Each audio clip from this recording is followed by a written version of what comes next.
Hello. ए नमस्ते दाजु। नमस्कार नमस्कार। ए दाजु यो म एउटा टेलिफोनिक कन्भर्सेसन तपाईँको रिकर्ड हाल्दैछु है। हजुर हजुर हजुर। ए दाजु यो सुन्नुमा आइरहेछ सूत्रबाट जानकारी अनुसार चाहिँ 2 तारिक चाहिँ यो त्रिपक्ष वार्ताको ढोका खोलिने एउटा यो चर्चामा आइरहेछ। दाजु यसमाथि के छ तपाईँको? विशेष गरी त हामीले यो सेप्टेम्बर महिनाको 12 तारिक जुन प्रकारले हामी माननीय अमित शाहजीसँग 35 मिनटको हाम्रो भेटघाट भएको थियो। राजु विष्ट अनि मेरो रोशनजी सचिवजी गोर्खा जनमुक्तिमा अनि मसँग भएको 35 मिनटको वार्तामा धेरै कुरो आलोचना भएका थिए। हजुर हजुर। त्यो आलोचना मुताबिक उहाँले स्टेट होल्डरसँग बसेर झट्टै एउटा सल्युसन निकाल्नुहोस् भन्नुभएको। अनि म बायोमेट्रिक चाहिँ एकदमै म छिटो गर्छु भनेर उहाँले आश्वासन दिनुभएको थियो। अनि यो विषयहरूमा धेरै हाम्रो माननीय हाम्रो एमपी राजु विष्टले पनि उहाँले पहल गर्नुभयो। अनि हामीले पनि होम मिनिस्टर अफ इन्डियाको है सँग एउटा टेलिफोनिक पनि धेरै कुराहरू हामी उहाँहरूसँग बातचित भएका थियौँ। अनि अब धेरै हामीले सङ्घर्ष गरे पश्चात आज भर्खर मात्र गृहमन्त्रीको माध्यमबाट 2 तारिक मिटिङ हुने अनि जुन प्रकारले उहाँले एउटा स्थिति काट्नु भएका छन् अनि 2 बजीको मिटिङ उहाँले राख्नु भएको छ। त्यसमा सबै पार्टीहरू हाम्रो जति पनि घटक दलहरू छ उहाँहरूलाई पनि नियुक्त गर्छन्। अनि हामी संयुक्त गोर्खा जनमुक्ति मोर्चाले आज जुन प्रकारले पहल गऱ्यौँ अनि सबै हामी राजु विष्ट अनि हामी जुन प्रकारले कसरत गरेको थियौँ त्यसको आज निचोडमा आएका छन्। 2 तारिकको दिन चाहिँ उहाँहरूसँग एउटा हाम्रो आउने रणनीति विषयहरूमा जुन एउटा डिमान्डको विषयहरूमा हामी आलोचना गर्दैछौँ। अनि हामी एकदमै धन्यवाद दिन चाहन्छौँ अमित शाहजीलाई, जसले हाम्रो एउटा वर्डलाई हाम्रो विषयलाई उहाँले धेरै जुन एउटा उहाँ आफू बिजी भए तापनि उहाँले यो समय निकालिदिनु भयो। त्यसको लागि दार्जिलिङ पहाड तराई दिवसको निम्ति नै यो एउटा महत्त्वपूर्ण यो मिटिङ हो। त्यसले गर्दाखेरि एकदमै म धन्यवाद दिन चाहन्छु उहाँलाई। दाजु यो अब 2 तारिकको जुन मिटिङ त्रिपक्ष वार्ता हुने जुन सम्भावना रह्यो है, यो माथि चाहिँ अब विशेष के माथि विषयमाथि चाहिँ विशेष चर्चा गर्ने अब तपाईँहरूले एउटा सोच बनाउनु भएको थियो विशेष चाहिँ? मेन अब विशेष गरी चाहिँ अब हाम्रो चर्चा त मेन अब यहाँ समस्याको समाधानको विषयमै हुन्छ हाम्रो मेन फिल्डमा है। त्यो विषयमा गएको दिनहरूमा हाम्रो चर्चा भएको थियो अमित शाहजीसँग। त्यो माथि उहाँले जुन प्रकारले एउटा अल्टरनेटिभ दिनुभएको थियो, एउटा जुन एउटा टास्क दिनुभएको थियो त्यो माथि पनि एउटा चर्चा हुन्छ होला अघि। तर मेन कुरो चाहिँ अब हाम्रो के भने हाम्रो मेन कुनै गोर्खाल्यान्ड हो होइन। गोर्खाल्यान्डको विषय त छँदैछ हाम्रो, तर अहिले पहाडको जुन एउटा अवस्था छ, पहाड जुन प्रकारले एउटा सबै खतम भइसकेका छन्, यो विषयलाई रोकथाम गर्न यो चिजलाई एउटा राम्रो आउने दिनमा पहाड तराई डुवर्सलाई एउटा राम्रो बनाउनुको निम्ति नै हामीले एउटा उहाँहरूको एउटा कन्सेप्टलाई अब अगाडि गएर तयार पार्नुपर्छ भन्ने विषयहरू नै छ। मेन मुद्दा चाहिँ गोर्खाल्यान्डमाथि नै हुन्छ हेर्नुहोस्, गोर्खाल्यान्ड त हामीले यो त गोर्खाल्यान्डको निम्ति अहिले होइन नि, यस्तो साहबदेखिको जुन प्रकारले आज माग्दै आएको धेरै विद्यार्थीहरू धेरै अभिभावकहरूले त्यसको नेतृत्व गर्दै आएको हौँ। यो गोर्खा जनमुक्ति मोर्चाले मात्र होइन, अरू पार्टीले मात्र होइन, तर जति पनि पहाड तराईमा नेतृत्व गर्ने जति पनि लिडर्सहरू छन् उहाँहरूको भरपूर एउटा कोसिस भएका हुन्। उहाँहरूको कोसिसले पनि आज जुन आजसम्म एउटा योगदान दिएका छन्, कतै कहीँ पनि आज उहाँहरूले आफ्नो इस्युलाई नडक बनाएर काम गरेकै हुन्। त्यसले गर्दाखेरि भोलिको दिनमा यो चिज एउटा हामीले फल प्राप्त भएपछि सबैको श्रेय जान्छ नि, सबैको श्रेय जान्छ। होइन कि यो गोर्खा जनमुक्ति मोर्चा र भारतीय जनता पार्टीको मात्रै श्रेय भन्ने कुरा हुँदैन। सबै पार्टी जाति धर्म सबैको नै हुन्छ र यसको लागि अब लागि परेका छौँ हामी। दाजु योभन्दा अगाडि आज पनि म हिजो मात्र यही विषयहरूमा दिल्ली आएको हौँ। अनि त्यो राति म 10:30 दिल्ली आइपुगेको हौँ। अहिले दिल्लीमा हुनुहुन्छ दाजु? म दिल्लीमै छु। अनि यही विषयमा कोसिस गरिरहेका छौँ, किनभने हामीलाई धेरै कुरोहरू असुविस्ता हुन जान्छन् यहाँ आउने दिनहरूमा है। ज्यू ज्यू ज्यू र यसरी डेटमाथि डेटहरू यसरी पस्पन हुँदै जाँदाखेरि कतिवटा असुविस्ता हुन्छ। के कसो भन्ने कुरो त यहाँबाट हामी प्रेसराइज गर्नुपर्छ भनेर आज आएका छौँ हामी। दाजु योभन्दा अगाडिको जुन त्रिपक्षीय वार्ताहरू भयो त्यसमाथि त पिपिएसहरू र अन्य विषयहरूमा चर्चा गरिएको थियो, तर यो अलग राज्य गोर्खाल्यान्डकै भनेर यो प्रसङ्गमा चाहिँ चर्चा भएको थियो। यसपालि देख्न पाइन्छ कि पाइँदैन? अलग राज्य गोर्खाल्यान्डै हुन्छ भन्ने कुरो अनि हुँदैन भन्ने कुरो पनि हुँदैन, किन टेबलमा बसेपछि धेरै कुराहरू चर्चा हुन्छ। त्यो चर्चा गर्नै पर्छ हेर्नुहोस् है। होइन अब हाम्रो पुरानो माग गोर्खाल्यान्ड हो, त्यो चर्चा हुन्छै हुन्छ। अनि भारत सरकारको र बङ्गाल सरकारको अहिलेको जुन एउटा सोचाइ छ त्यो सोचाइ के हुन्छ भन्ने कुरो पनि त हामीले सुन्नु पर्यो नि त। एकदम होइन हाम्रो इस्यु हाम्रो विषय त हामी राख्छौँ नै, तर उहाँहरूको पनि आज जुन एउटा अघिका दिनमा सेप्टेम्बर महिनाको 12 तारिक भएको बैठकमा जुन प्रकारले उहाँले एउटा टास्क दिनुभएको थियो, त्यो टास्कको आधारमा पनि त चर्चा हुन्छ नि त। उहाँले राखेको प्रपोजल हो त्यो विषयहरूमा। दाजु यसमा चाहिँ अब यहाँका जति पनि क्षेत्रीय राजनीतिक दलहरू सबैलाई समेटेर नै है बोलाउँछ होला के हो? होइन यो चिजहरूमा अब कसलाई बोलाउँछ के हुन्छ भन्ने कुरो चाहिँ यो भारत सरकारको माध्यमबाट नै हुन्छ होला हो। उहाँले चिठी काट्नुहुन्छ। यो त आज अब चिठी भन्न पहिला अब यो चिजहरू हामीले थाहा पाएपछि यो म्यासेज गरेका हौँ। यो तपाईँहरूसँग टेलिफोनिक तपाईँहरूले थाहा पाएर यो मसँग एउटा अन्तर्वार्ता लिनुभएको हौ। त्यसले गर्दाखेरि यो चिजहरू अवश्य यो 2-3 दिनभित्रमा नै कुन पार्टीलाई बोलाउने हो भन्ने कुरोहरू त्यहाँ उहाँहरूले थाहा पाइहाल्नु। भन्नु हो भने अब सबै पार्टीलाई बोलाएको राम्रो हुन्छ, सबै नै पार्टी आएर एउटै महत्त्व मिलेर एउटै भाषामा अगाडि बसेको राम्रो हुन्छ। म त त्यस्तो लाग्छ, किनभने मेरो मात्रै इस्यु होइन, यो कुनै क्षेत्रीय पार्टीको नेतृत्व गर्ने अनि शासन चलाउनेको मात्र होइन, सबैको इस्यु हो। सबैको इस्युलाई हामी युनाइटेड भएर भारत सरकारको एउटा अगाडि एउटै भोइस भयो भने चाहिँ राम्रो हुन्छ भन्ने कुरो चाहिँ हामी सोचेका छौँ। दाजु यो त्रिपक्ष वार्तामा बङ्गाल सरकारलाई पनि अब अवश्य बोलाइन्छ होला, इन्भिटेसन हुन्छ होला, तर यसपालि के लाग्छ दाजु यो त्रिपक्ष वार्ता फलदायक हुन्छ हुँदैन के लाग्छ दाजु? होइन यो हेर्नुहोस्, अब यो उहाँले कुनै महिनामा हामीसँग बसेर जुन एउटा उहाँले जुन एउटा वचन दिनुभएको थियो त्यो वचनको आधारमा अनि उहाँले जुन एउटा प्रपोजल दिनुभएको थियो त्यो आधारमा चाहिँ यो फर्स्ट टाइम यो एउटा टाइपको मिटिङ हुँदैछ। अब यस्तो मिटिङहरू हुन्छ नि, अहिले फर्स्ट टाइममै केही सल्युसन हुन्छ भन्ने कुरो होइन, यस्तो लाग्ला 3-4वटा 5-6वटा मिटिङ होला। अब यो चाहिँ एउटा फर्स्ट टाइम यो भयो। अब हामीले यो मिटिङ चाहिँ कन्टिन्यू एकदम छिटोभन्दा छिटो यो 2026 अगाडि नै यसको सल्युसन निकाल्नलाई चाहिँ काम गर्नु पर्यो नि त सबै मिलेर। दाजु भारत सरकारबाट के 2026 को लागि यो तयारी हो कि भन्ने नि? होइन, भारत सरकारबाट 2026 को उनीहरूको मन्तव्य होला, तर त्योभन्दा पनि ज्यादा चाहिँ हाम्रो विषय छ नि त। हामी आतुर छौँ नि त 2026 अगाडि हामीलाई केही हुनुपर्छ भन्ने त छ, त्यसले गर्दा हामी आतुर भएको हुन्छ। दाजु निकै लामो अन्तराल समयपछि यो त्रिपक्षीय वार्ताको ढोका खोलिँदैछ नि दाजु?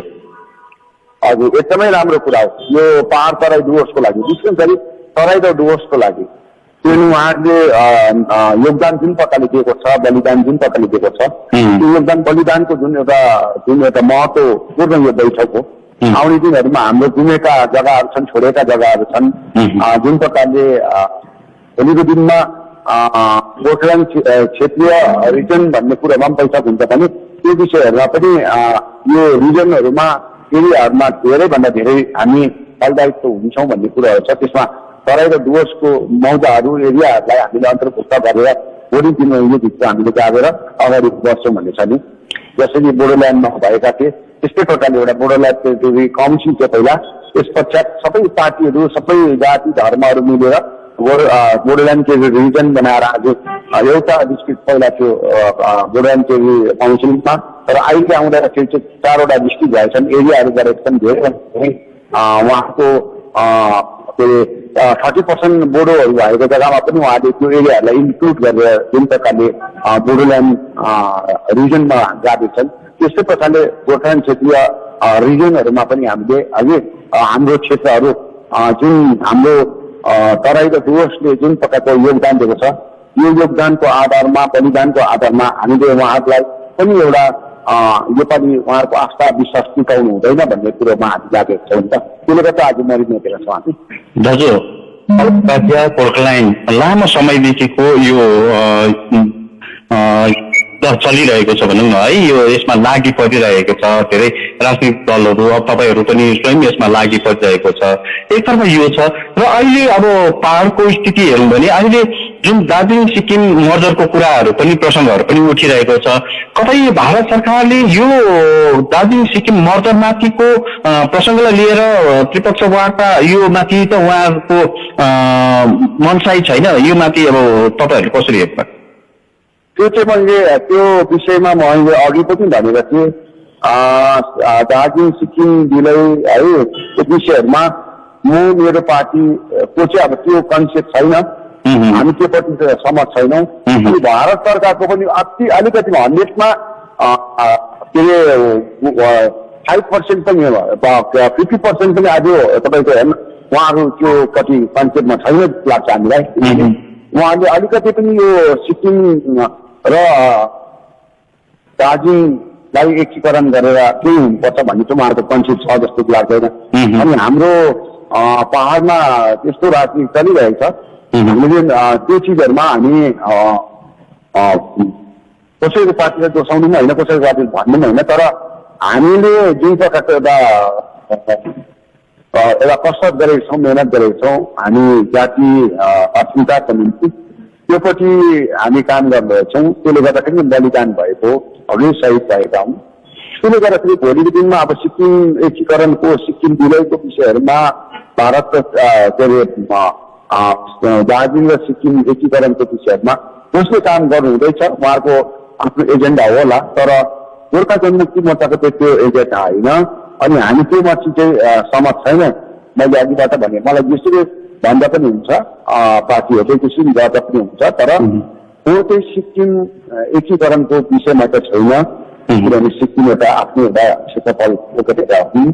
अनि हिजोको दिनमा के अरे तिमीले के भन्छ कसो भन्छ भन्ने कुरोहरू हामी गोर्खा जातिले जितेका काङ्ग्रासम्मको एरियाहरू पनि त आज हामीले गएर त्यसो भए क्लेम गर्नु पर्यो नि त मिलेर, होइन हो कि भन्नुहोस्?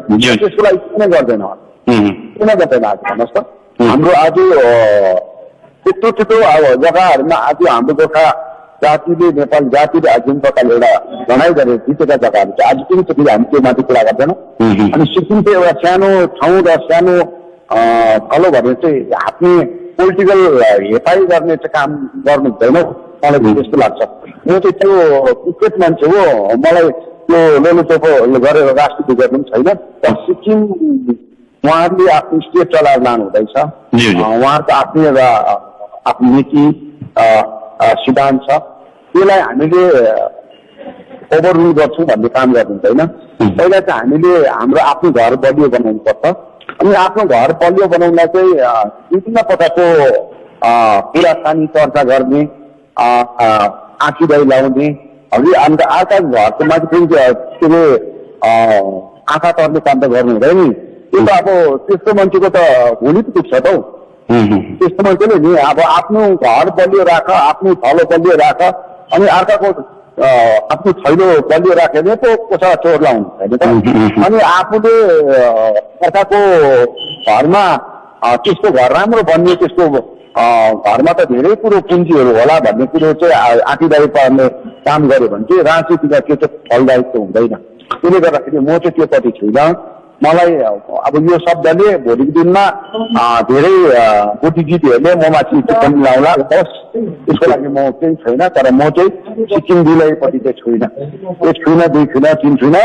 चाहे मलाई भोलिको दिनमा उहाँले विभिन्न प्रकारको अर्थन लाउँछ भने लाओस्, तर म सिक्किम विलयपट्टि चाहिँ छुइनँ। तर दाजु सिक्किम पक्षबाट पनि कतिपय त्यस्तो स्टेटमेन्टहरू देख्न पाइयो र यता बङ्गाल दार्जिलिङ पक्षबाट पनि स्टेटमेन्ट त्यस्तो देख्न पाइयो कि जो चाहिँ यदि भारत सरकारले इच्छा शक्ति बनाए चाहिँ दार्जिलिङ सिक्किममा मर्ज हुन सक्छ भन्ने खालको उहाँहरूको बयानहरू धेरै देखियो। यदि दुई चारजना अपर्चुनिस्ट मान्छे होला नि त, सिक्किमको पनि अब सबै एउटै मान्छे हुन्छ एउटै नीति हुन्छ भन्ने कुरो छैन नि। सिक्किममा पनि एउटा पोलिटिकल फाइदा दिनेलाई राजनीति गर्ने त धेरै अपर्चुनिस्टहरू छन् त। सत्ताधारीमा बसेर पनि सत्ताहरू चलाएर पनि अझै पनि पेट नभर्नेहरू पनि छ होइन। अनि धेरै कुरो सत्तामा अब आएर यो गर्छु र त्यो गर्छु भन्ने पनि छ। तर कमसे कम भगवान ईश्वरले आफ्नो क्षमता अनुसारमा कसैलाई दायित्व दिएपछि त्यसलाई हामीले आखिदाई लाउने काम गर्नु हुँदैन।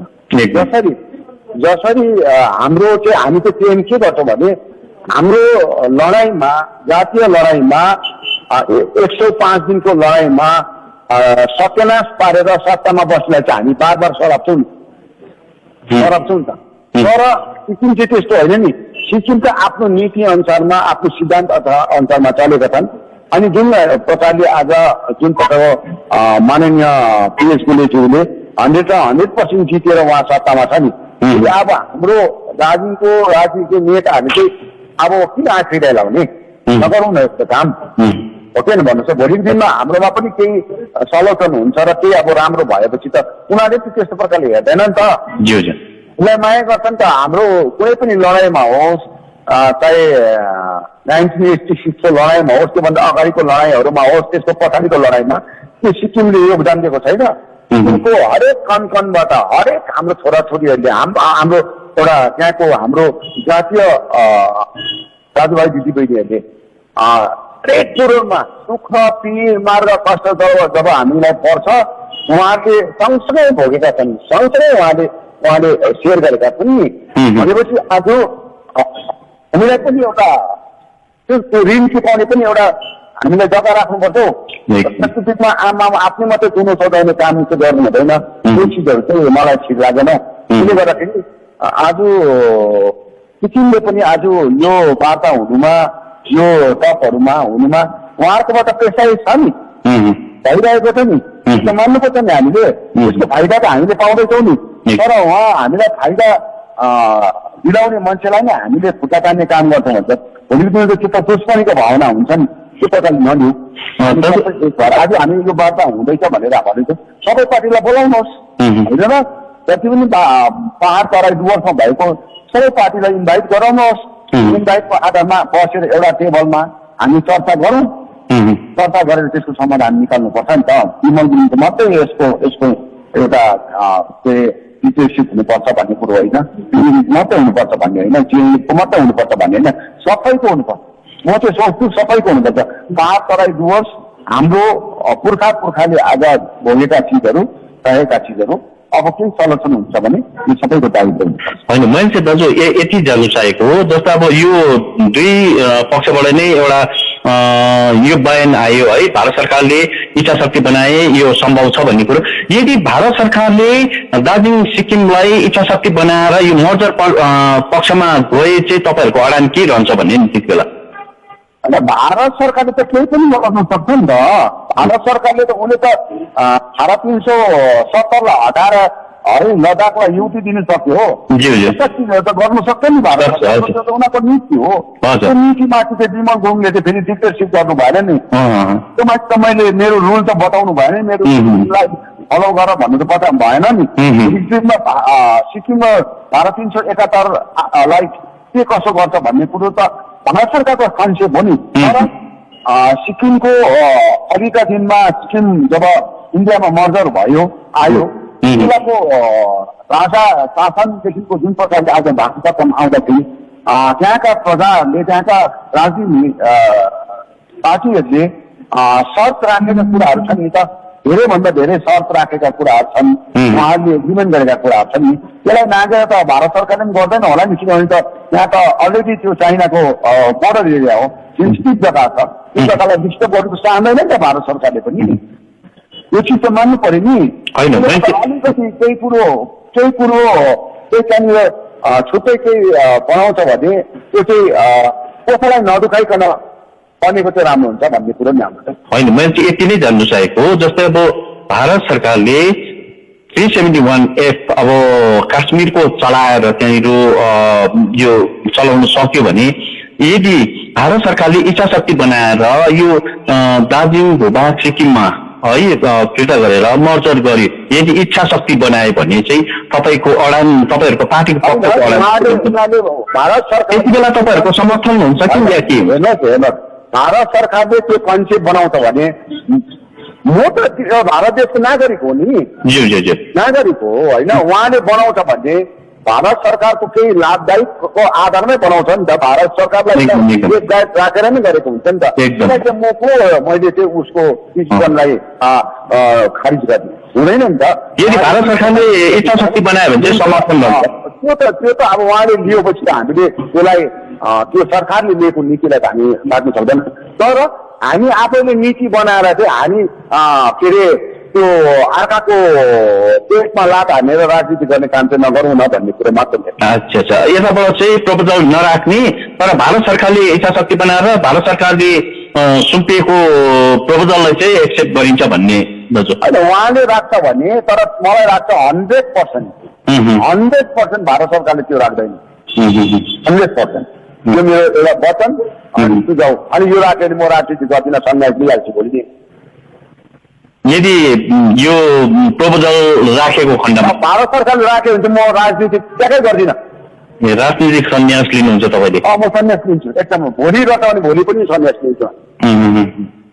तर धेरैले चाहिँ यहाँनिर त्यही माथि नै अब भारत सरकारले कहीँ कतै चाहिँ यो दार्जिलिङ भूभाग सिक्किम मर्डरमै इच्छा शक्ति प्रकट गरेको भन्नु त्यो डिसिसन लाग्यो भने। तर म राजनीति त्यहाँबाट उता चाहिँ म राजनीति गर्दिनँ। किनभने गोर्खाल्यान्ड जातिको निम्ति लडाइँ गर्ने मान्छे होइन, त्यो कसैको पेटमा लात हानेर राजनीति गर्ने मान्छे त भएन म। अनि त्यसमा लात हानेर सत्तामा बस्ने मान्छे भएन म। आमा बेचेर भात खाने मान्छे भएन। लुङ्गीमा सायामा लटपटेर राजनीति गर्ने मान्छे पनि भएन। हजुर, एउटा म प्रश्न राखेँ कि जुन 2007मा तपाईँको पार्टी गोर्खा जनमुक्ति मोर्चा स्थापना भयो, अलग राज्य गोर्खाल्यान्ड भनेर मुद्दा उठाएर तपाईँहरूले पार्टी सुरुवात गर्नुभयो, अलग राज्य गोर्खाल्यान्ड माथि तपाईँहरूले राजनीति सुरु गर्नुभयो है, उदय भयो। तर यो जसले चाहिँ गोर्खाल्यान्ड शब्द जसले निर्माण गर्यो नि भनौँ न है, जो सुरुवात गर्यो उसैले पछि आएर चाहिँ यो गोर्खाल्यान्ड नफल्ने बन्तरु भनिसकेको र पछि आएर यो बारम्बार यो आन्दोलन छेड्दा पनि यो छिनाफाना हुनु, टुङ्गो नलाग्नु, कहीँ कतै गोर्खाल्यान्ड सम्भव छैन कि भन्ने खालको प्रसङ्गहरू पनि देखा पर्छ नि त। होइन, अब मान्छेको आफ्नो आफ्नो इन्ट्रेस्ट हुन्छ, आफ्नो आफ्नो भिजन हुन्छ। अब गोर्खाल्यान्ड चाहिँ नफल्ने बन्तरुल हो भने चाहिँ अब उसले कुन आधारमा भने त भाइले उहाँलाई सोध्नुहोस् न होइन। गोर्खाल्यान्डको लागि यत्रो सैकडौँ मान्छे मरेर आज बलिदान आज आजाद भयो होइन। राम मन्दिर स्थापित हुनलाई 500 वर्ष लाग्यो। एकदम छोडेन नि त, छोडेन नि त। राम मन्दिरको निम्ति त लडिनै रह्यो नि त होइन, लडिनै रह्यो। अन्त 500 वर्ष राम मन्दिर बनाउन लाग्छ भने हाम्रो पनि समय लाग्ला नि त। आज म मेरो टेननमा भएन भने भोलि अर्को टेननमा भने एक दिनमा एक दिन यो चिज त प्राप्त हुन्छ नि। हामी त तर छोड्नु त भएन नि त, नाचिरहनु पर्यो नि त होइन र, नाचिरहनु पर्यो नि त। परिश्रम त गरिरहनु पर्यो नि। परिश्रमको फल पो मिठो हुन्छ त। कहाँ त्यसै बित्थामा त्यो कसैले दिएर दाइजो दिएको के अरे बुढीको उसमा दाइजो दिएको, बुढीलाई दाइजो दिएको ज्वाइँ र ससुरा सासूले त्यही त्यसको राजदुवाको प्रकारले राजनीति गर्नु भएन नि। भनेपछि कुनै न कुनै समय चाहिँ यो छिनाफाना हुन्छ, फते हुन्छ भन्ने नै तपाईँमाथि विश्वास छ? होइन, हुन्छ नि, नहुने कुरो होइन नि, नहुने कुरै होइन नि। यत्रो ठुलो बडाहरूले, यत्रो समाजसेवीहरूले, यत्रो बुद्धिजीवीहरूले अनि यत्रो लिडरसिप गर्ने नेताहरूले गोर्खाल्यान्ड भनेर त्यसै कराएन होला नि त। एकदम त्यसै अगाडि आएन होला नि त। त्यसै एउटा आफ्नो एउटा नीति बनाएन होला नि, पार्टीको सिद्धान्त बनाएन होला नि त। तर यहाँ चाहिँ जाँदै गर्दाखेरि चाहिँ अब दुईमुखे साँपहरू हुन्छ नि, दुईमुखे साँपहरूले चाहिँ त्यो जाँदै गर्दाखेरि चाहिँ यता पनि ठुङ्गिदिन्छ, उता पनि ठुङ्गिदिन्छ नि। त्यसले गर्दाखेरि घाइते बनाइदिएको मात्र हो नि। घाइते बनाएर त आज त्यो घाइते भएका मान्छेहरू फेरि दबाई मुलो गरेर त फेरि काम त गरि नै गएको छ नि त, गरि नै गएको छ नि। गोर्खाल्यान्डको लागि र जातिको लागि यसको लागि कुनै सन्देह छैन, गरिरहेको। हुन्छ हुन्छ दाजु तपाईँले आफ्नो व्यस्तता समय दिनुभयो यहाँलाई धेरै धेरै धन्यवाद। हवस् हवस् हवस् एकदम तपाईँ अनि तपाईँको च्यानललाई यो तपाईँहरूको एकदमै यो च्यानलद्वारा जुन प्रकारले ब्रोडकास्ट गरिदिनु भएको मलाई अन्तर्वार्ता दिनुभएको धन्यवाद। अनि 5 तराई डुवर्सको सम्पूर्ण जनतालाई आउने दिनको लागि धेरै धेरै मङ्गलमय शुभकामना। हुन्छ।